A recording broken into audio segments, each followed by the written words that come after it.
Vous êtes de plus en plus nombreux à nous suivre et à participer à l'évolution de la chaîne Afrique N24, et sincèrement nous tenions à vous en remercier. Nous lisons tous vos commentaires qui enrichissent le débat et vraiment nous vous demandons de nous soutenir, en aimant les vidéos pour une large diffusion, et pour continuer à avoir une ligne éditoriale indépendante, et vous proposer de nouvelles émissions toujours de plus en plus enrichissantes. Ne restons pas passifs, soyons actifs. Merci et à bientôt. Camarade président Vladimir Poutine, camarade président chef d'État africain, camarade chef de délégation, bonjour. C'est un honneur pour moi ce matin donc de prendre la parole ici et de vous passer donc le salut fraternel du peuple du pays des hommes intègres. C'est aussi le lieu pour moi, avant tout propos, de rendre grâce à Dieu, Dieu Tout-Puissant qui nous a permis de nous réunir ici ce matin en bonne santé pour parler de l'avenir et du bien-être donc de nos peuples. Je m'en vais m'excuser auprès des anciens que je pourrais vexer dans mes propos à venir. Africanité oblige, les droits d'aînesse, je me dois de m'excuser. Camarades, j'ai quelques questions donc de ma génération, mille et une questions qu'on se pose. Mais nous n'avons pas de réponse. Et il se trouve qu'ici, nous pouvons laver donc notre linge sale parce qu'on se sent en famille. On se sent en famille en ce sens que la Russie est une famille aussi pour l'Afrique. C'est une famille parce que nous avons la même histoire.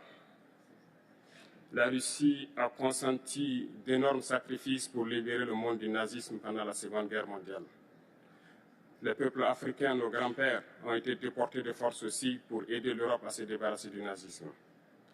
Nous partageons la même histoire en ce sens que nous sommes les peuples oubliés du monde, qu'ils soient dans les livres d'histoire, dans les documentaires ou films, on tend donc à balayer le rôle prépondérant qu'a joué la Russie et de l'Afrique dans cette lutte contre le nazisme.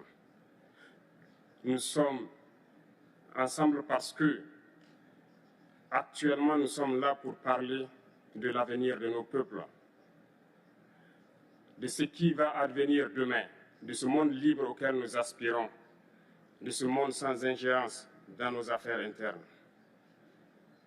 Nous avons les mêmes perspectives et je souhaite que ce sommet soit l'occasion donc de pouvoir tisser de très bonnes relations en vue d'un meilleur avenir de nos peuples.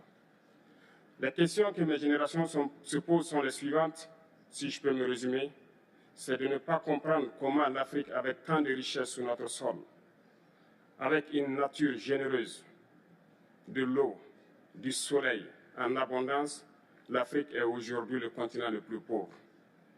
L'Afrique est un continent affamé. Et comment se fait-il que les chefs d'État traversent donc le monde à mendier? Voici des questions que nous nous posons et que nous n'avons pas de réponse jusque-là.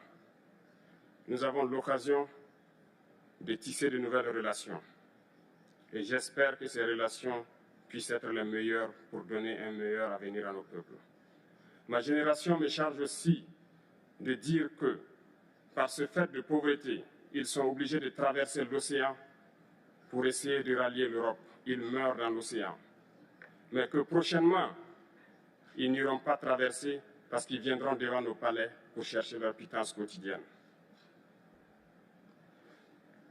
Pour ce qui concerne le Burkina Faso, aujourd'hui, nous sommes confrontés depuis plus de 8 ans à la forme de manifestation la plus barbare, la plus violente du néocolonialisme, de l'impérialisme. L'esclavage qu'on tend encore à nous imposer. Nos dévanciers nous ont bien appris une chose. L'esclave qui n'est pas capable d'assumer sa révolte ne mérite pas que l'on s'apitoie sur son sort. Nous ne nous apitoyons pas sur nos sorts, on ne demande pas que quelqu'un s'apitoie sur notre sort. Le peuple burkinabé a décidé de lutter contre l'île terroriste en mesure de relancer son développement.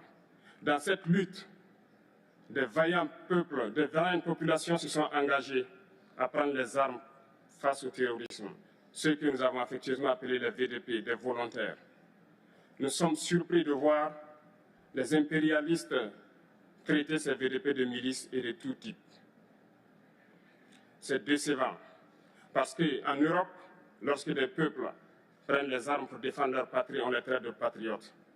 Nos grands-pères ont été déportés pour sauver l'Europe.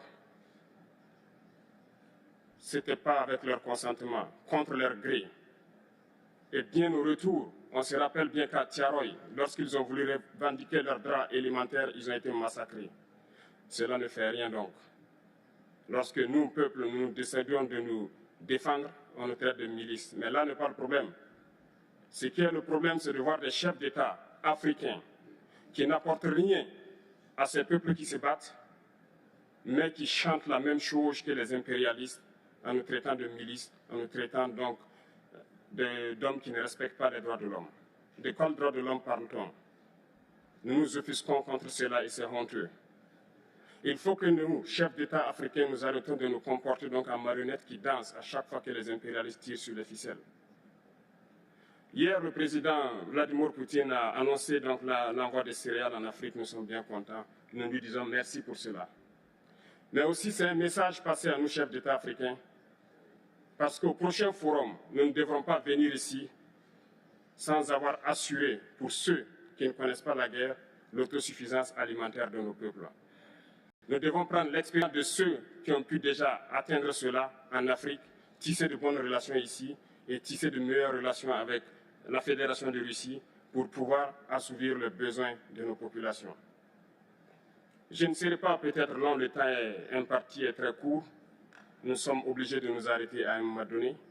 Mais je voudrais terminer en disant que nous devons donc rendre hommage à nos peuples qui se battent. Gloire à nos peuples, dignité à nos peuples, victoire à nos peuples.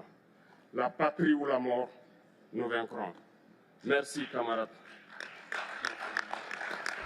Vous êtes de plus en plus nombreux à nous suivre sur Afrique N24, et vraiment nous tenions à vous en remercier. Nous lisons tous vos commentaires qui enrichissent le débat et vraiment nous vous demandons de nous soutenir pour continuer à avoir cette ligne éditoriale indépendante, et vous proposer des émissions toujours de plus en plus enrichissantes. Merci et à bientôt. Likez la vidéo si ce n'est pas déjà fait. Laissez aussi votre point de vue en commentaire.